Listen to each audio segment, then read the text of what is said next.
Hello friends, welcome to Vijay தியாக்ஸ்.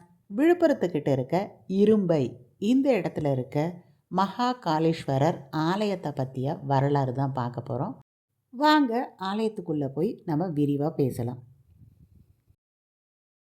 பாண்டிச்சேரியிலேருந்து 10 kilometre தூரத்தில் இருக்க தான் இரும்பை. நாங்கள் பாண்டிச்சேரியில் அல்லியக்கா வீட்டுக்கு தான் வந்திருக்கோம். பாண்டிச்சேரியில் சுற்றி பார்த்த இடங்கள் போட்டிருக்கேன், கண்டிப்பாக எல்லாத்தையும் பாருங்கள். பெண்கள் செய்யக்கூடிய ட்ராவல் விலாக் உற்சாகப்படுத்தணும் போது எல்லா வீடியோவும் பார்த்துட்டு கமெண்ட்ஸாக போடுங்க. அவங்க வீட்டில் பொங்கல், சாம்பார், சட்னி சாப்பிட்டுட்டு கிளம்பியாச்சு. நாங்கள் பாண்டிச்சேரியில் பர்ச்சேஸ் பண்ண இந்த புது சாரியை இதை மாதிரி ப்ரீ பிளேட்டட் சாரீ அதை மாதிரி நல்லா அயன் பண்ணி கட்டினோன்னா அழகாக இருக்கும். அதுக்காக சாப்பிட்டுட்டு இந்த சாரியை அயன் பண்ணி கட்டியாச்சு. பாண்டிச்சேரியை சுற்றி இருக்கக்கூடிய நிறையா ஆலயங்கள், சித்தர் பீடங்கள், பொழுதுபோக்கு இடங்கள் தொடர்ந்து பதிவுகள் வந்துகிட்டே இருக்குது, அதையும் பாருங்கள். அதை எடுத்து பார்த்திங்கன்னா திண்டிவனம், விழுப்புரம் இந்த சாலைகள்லேயும் நிறைய ஆலயங்கள் இப்போ புதிதாகவும் இருக்குது. 6ஆம் நூற்றாண்டில் கட்டப்பட்ட ஆலயமும் இருக்குது. வாங்க அந்த ஆலயத்தை பார்ப்போம். 6ஆம் நூற்றாண்டு துவக்கத்தில் 3ஆம் குலோத்துங்க சோழனால் இந்த கோவில் கட்டப்பட்டிருக்கு. இருஞ்சேரி அப்படின்ற பெயரில் தான் இருந்திருக்கு. இலும்பை மரங்கள் நிறைய இருந்ததால் இந்த ஊர் பார்த்திங்கன்னா மருவி இரும்பை அப்படின்னு மாறிடுச்சு. மகாகாளீஸ்வரருக்கு 3 லிங்கங்கள் 3 இடங்கள் இருக்குது இந்தியாவில். அதில் பார்த்திங்கன்னா இந்த இடம் மத்திய இடமாக கருதப்படுது. அதுதான் இந்த ஆலயத்தோட இன்னும் ஒரு தனி சிறப்பு. குயில்மொழி அம்மை, அந்த அம்மனை தரிசிச்சுட்டு நம்ம வெளியில் வந்தாச்சு. உள்ளே பார்த்திங்கன்னா சிவபெருமானையும் நம்ம தரிசித்தாச்சு. காண கண்கோடி வேண்டும்னே சொல்லலாம். இங்கே பார்க்கக்கூடிய இந்த சலவிருட்சம் பார்த்துட்டு நம்ம அப்படியே கோவிலை சுற்றி வருவோம்.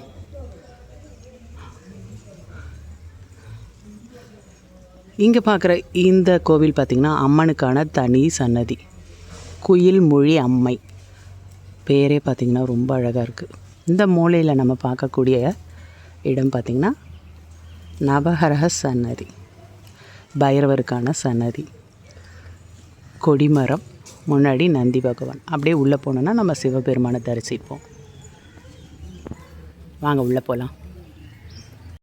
276 சிவ ஸ்தலங்களில் தொண்டை நாட்டு ஸ்தலம் 32வது தலமாக இந்த ஸ்தலம் கருதப்படுது. இரும்பை மாகாளம் அப்படின்னு சொல்கிறாங்க. இக்கோவில் கல்வெட்டு. அடுத்தபடி பார்த்திங்கன்னா இருஞ்சேரி அப்படின்னும் அழைக்கப்படுது. வடக்கே உஜ்ஜயினி மாகாளம், தெற்கே அம்பர் மாகாளம், 3வது இரும்பை மாகாளம், வடநாடு, தென்னாடு, இரும்பை மாகாளம், நடுநாடு. அதை தான் நம்ம இப்போ தரிசிக்கிறோம். குலோத்துங்க சோழ மன்னரால் கட்டப்பட்டது. 7ஆம் நூற்றாண்டுலேயே இந்த ஆலயம் பார்த்திங்கன்னா கட்டப்பட்டிருக்கு. குளத்தின் அருகில் பார்த்திங்கன்னா ஒரு மரத்தடியில் சித்தர் ஒருவர் தபசு செய்கிற மாதிரி இருக்கும். பட்டினத்தார் பார்த்திங்கன்னா பாடல் பாடியிருக்கார் இந்த ஸ்தலத்தை பற்றி. மாதா உடல சலித்தான், வல்வினையேன் கால் சலித்தேன், வேதாவும் கை சலித்து விட்டானே, நாதா இரும்பையூர் வாழ் சிவனே இன்னம், ஓர் அன்னை கருப்பையூர் வாராமர்க. அழகாக பார்த்திங்கன்னா இந்த பாட்டு இருக்கும். ஸ்ரீ மது சுந்தர நாயகி குயில்மொழி அம்மை சமேத ஸ்ரீ மகாகாளேஸ்வரர் சன்னதி தான் இந்த ஆலயம். இங்கே இருக்க சித்தர் பெயர் பார்க்கும் பொழுது கடுவேலி சித்தர். இந்த மாகாளம் அப்படின்னும்போது இரும்பை மாகாளம். சலவிருட்சம் புன்னை மரம், அந்த இடத்துல நம்ம பார்க்கக்கூடியது தான் புன்னை மரம். தரிசிக்க வேண்டியவங்கன்னு பார்த்தீங்கன்னா உத்திராடம், பூராடம் அவங்க தரிசிக்கிறதுக்கு ஒரு ஸ்தலமாக கருதப்படுது. ஆயில்ய நட்சத்திரம் அவங்களுக்கும். நடுநாடாக கருதப்படக்கூடிய இந்த இரும்பை மாகாளம் இந்த இடத்த கண்டிப்பாக தரிசிக்க மறக்காதீங்க. முக்கியமாக வடக்கே உஜ்ஜயினியில் நம்ம பார்க்குறோம் பாருங்கள், அதே மாதிரி தான் இங்கே இருக்க சிவபெருமான் காட்சி அளிக்கிறார். தெற்கே அம்பர் மாகாளம் அப்படின்ட்டு இந்த சிவபெருமானுக்கு 3 இடங்கள் பிரித்து வச்சுருக்காங்க. அதில் நம்ம பார்க்கக்கூடிய இந்த இரும்பை மாகாளம் நடுநாட்டு ஸ்தலமாக கருதப்படுது.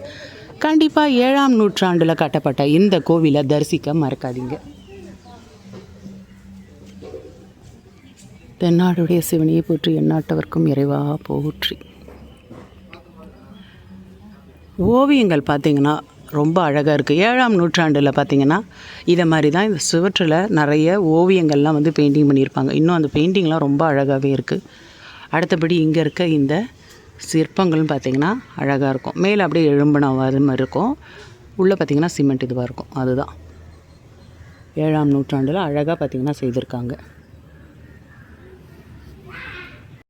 முருகனை பாடு மனமே முத்தமிழால் தினமே, முருகவேலின் அருளை நாடு பாமாலை சூடு, முருகவேலின் அருளை நாடு பாமாலை சூடு, வள்ளியம்மை தெய்வானை மனமுடிந்த நாதனே, மலைகள் தோறும் கோவில் கொண்டு உயர்ந்த சுவாமி நாதனே.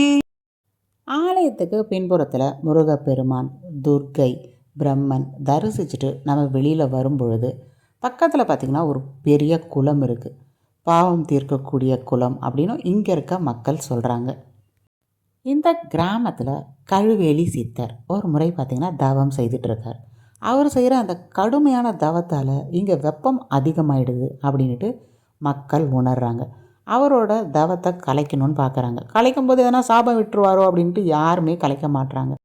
மன்னன் குலோத்துங்க சோழன் அவருக்கு அதுக்கும் இந்த விஷயம் போகுது. அவர் என்ன பண்ணுறார், கோவிலில் நடனமாடக்கூடிய வள்ளி அப்படின்ற நடன மாதுக்கிட்ட இவரோட இந்த தவத்தை கலைக்கணும், அப்போ தான் இந்த ஊர் பார்த்திங்கன்னா குளிர்ச்சியாகும், மழை வரும் அப்படின்னு நினைக்கிறாங்க. அதன்படி வள்ளின்ற அந்த நாட்டிய மங்கை இவர்கிட்ட வந்து நாட்டியம் ஆடி பார்க்குறாங்க.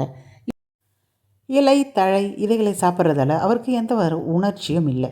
அதுக்கப்புறம் அந்த மரத்தில் இருந்து அப்பளப்பூன்னு சொல்லுவாங்க பாருங்கள், அதில் கொஞ்சம் காரம், மிளகாய், உப்பு இதெல்லாம் தடவி மேலேருந்து ஒரு இலை மாதிரி போடுறாங்க அந்த அப்பளப்பூ. அந்த வள்ளி அந்த பெண் போட்ட அந்த பூ அவர் இலை நினச்சி சாப்பிட்றாரு. இதை மாதிரி சாப்பிட ஒரு உணர்ச்சி வருது. இதன் மூலமாக கண்ணை திறந்து அவர் பார்க்குறாரு. அவர் தவத்தை பார்த்திங்கன்னா அந்த வள்ளின்ற நாட்டியம்மங்கை கலைச்சிடுறாங்க. அதுக்கப்புறம் இங்கே இருக்க மக்கள் சொல்கிறாங்க, நீங்கள் தவம் புரியாதீங்க, ரொம்ப வெப்பமாகுது, மழை வரல அப்படின்ட்டு.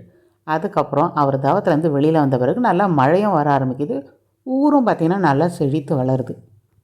இந்த கோவிலோட திருவிழா அப்போ வள்ளி நாட்டியம் ஆடும்போது சலங்கையில் இருக்க அந்த ஒரு முத்து போய் தெரித்து விழுது. அந்த சலங்கையை எடுத்து பாதத்தில் கட்டுறாரு இந்த கழுவேலி சித்தர். இதை பார்த்தோன்னே எல்லாம் எள்ளி நகையாடுறாங்க. உடனே கோபம் வந்துட்டு அந்த சிவன்கிட்ட சொல்கிறார், நீ வந்து ஒரு கல்லை மழையாக வர வைக்கணும் அப்படின்ட்டு. அதன்படி இங்கே இருக்க சுயம்பு மூர்த்தி சிவலிங்க பெருமான் 3 துண்டுகளாக பார்த்திங்கன்னா உடஞ்சிருக்கு. இப்போ நாங்கள் தரிசிக்கும் பொழுது கூட செப்பு கம்பிகள் வைத்து கட்டியிருப்பாங்க, நீங்கள் வந்தாலும் பார்க்கலாம். இதன் மூலமாக இங்கே இருக்க கழுவேலி சித்தருக்கு சிவபெருமான் காட்சி அளிக்கிறார். இங்கே இருக்க எள்ளி நகையாடிய மக்கள் பார்த்திங்கன்னா அவரை தரிசிக்கிறாங்க. அவர் வந்து இங்கே முக்தி பெற்ற ஸ்தலமாக கருதப்படுது. சிவராத்திரி, திருக்கார்த்திகை, பிரதோஷம், பங்குனி உத்திரம் இங்கே கோவிலில் பார்த்திங்கன்னா ரொம்ப விசேஷமாக நடைபெறக்கூடிய விசேஷங்கள். நம்ம திண்டிவனத்திலேருந்து விழுப்புரம் செல்லக்கூடிய பைபாஸ் சாலையில் தான் இந்த கோவிலை தரிசிக்கிறோம். பாடல் பெற்ற ஸ்தலம், அதுவும் தேவார பதிகங்களில் இடம்பெற்ற இந்த ஸ்தலங்களை தரிசிக்க மறக்காதீங்க.